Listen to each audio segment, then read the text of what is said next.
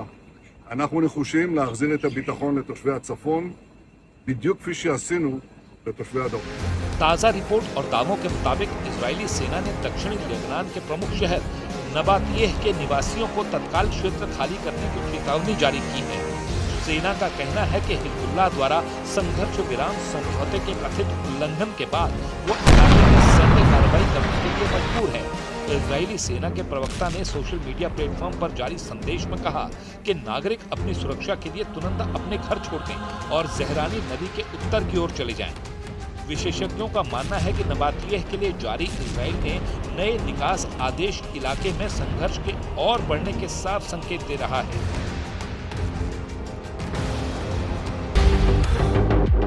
उत्तरी इजराइल पर हमले की तैयारी, IRGC ने निकाले गुप्त हथियार। ईरान के इस्लामिक रेवोल्यूशनरी गार्ड कॉर्प्स यानी IRGC ने दावा किया है कि युद्ध विराम के दौरान उनकी सैन्य ऑपरेशन में जबरदस्त वृद्धि हुई है। IRGC के प्रवक्ता जनरल सरदार मोहबी ने दावा किया है कि हालिया अमेरिकी इजराइल संघर्ष से ईरानी सशस्त्र बलों को महत्वपूर्ण रणनीतिक बढ़त हासिल हुई है। ईरान ने धमकी दी है कि ईरान अब उत्तरी इजराइल पर भीषण हमला जरूर करेगा और इसको लेकर तैयारियां शुरू हो चुकी हैं। 48 घंटे में हमला करेगा ईरान, खुफिया रिपोर्ट से मचा हड़कंप। इजराइल को पूरा शक है कि ईरान उस पर और खाड़ी देशों पर अचानक मिसाइल और ड्रोन हमला कर सकता है। ये डर ऐसे समय में जताया गया है जब अमेरिका और ईरान के बीच सीज फायर को लेकर पर्दे के पीछे बातचीत चल रही है। यरूशलेम पोस्ट की एक रिपोर्ट के अनुसार खुफिया अधिकारियों ने इस संभावित खतरे पर जो रिपोर्ट बताई है वो हैरान करने वाली है। इस खतरे को देखते हुए इजराइल के रक्षा मंत्री और वरिष्ठ सैन्य अधिकारियों ने सुरक्षा हालात की समीक्षा की है। सुरक्षा अधिकारियों का मानना है कि ईरान कूटनीतिक कोशिशों के पूरी तरह से नाकाम होने से पहले ही हमला करने की कोशिश कर सकता है। अधिकारियों ने इस संभावित हमले की तुलना ऑपरेशन एपिक फ्यूरी और ऑपरेशन रोरिंग लॉयन के शुरुआती चरणों से की है। अमेरिका और इजराइल की सेनाएं किसी भी स्थिति से निपटने के लिए तैयार हैं। इजरायली वायुसेना और आईडीएफ के अधिकारी अमेरिकी सैन्य अधिकारियों के साथ मिलकर काम कर रहे हैं। ईरान की संदिग्ध सैन्य गतिविधियों पर नजर रखने के लिए खुफिया जानकारी साझा कर रहे हैं। लेफ्टिनेंट जनरल इयाल जमीर लगातार अमेरिकी अधिकारियों के संपर्क में हैं ताकि हमले की स्थिति में मिलकर जवाब दिया जा सके। पिछले एक महीने में अमेरिका और इजराइल आने वाले सैन्य सामान की सप्लाई में काफी तेजी आई है।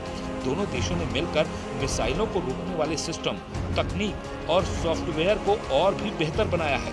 वल्ला की एक रिपोर्ट के अनुसार खतरों की पहचान करने और उन्हें हवा में ही खत्म करने की क्षमता को बढ़ाने के लिए एक व्यापक समीक्षा की गई।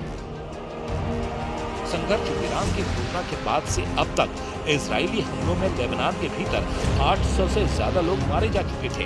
वहीं पिछले 24 घंटों में हुई बमबारी के बाद ये आंकड़ा 900 को पार कर गया है।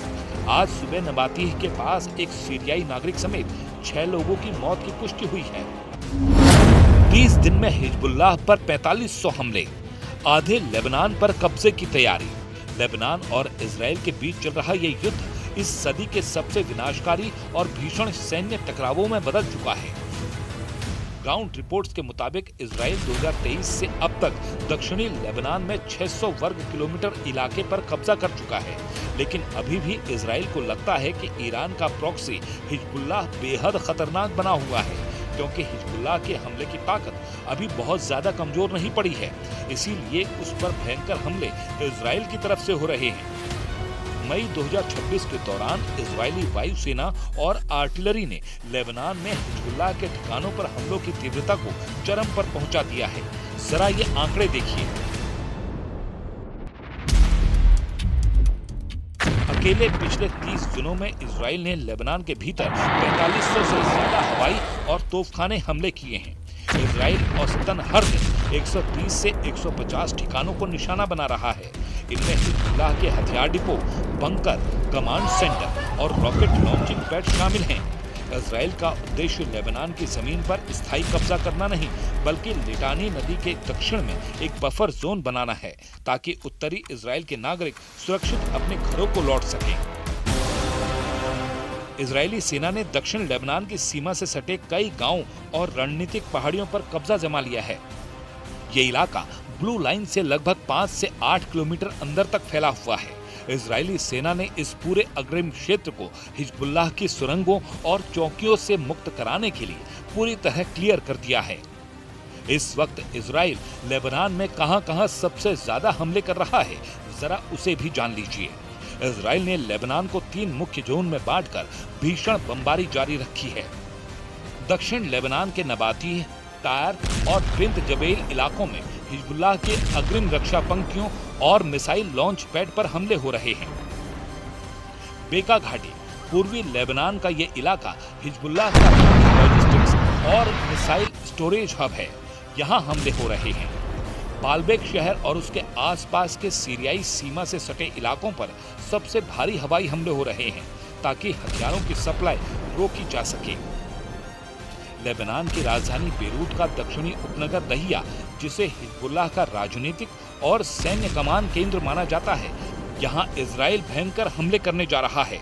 अब ऐसे हालात में देखना होगा, क्या इजराइल अमेरिकी दबाव में आकर लेबनान पर पूरी तरह से हमले रोक देगा, और अगर नहीं रोकेगा तो क्या ईरान और अमेरिका एक बार फिर से भीषण जंग में उलझ जाएंगे।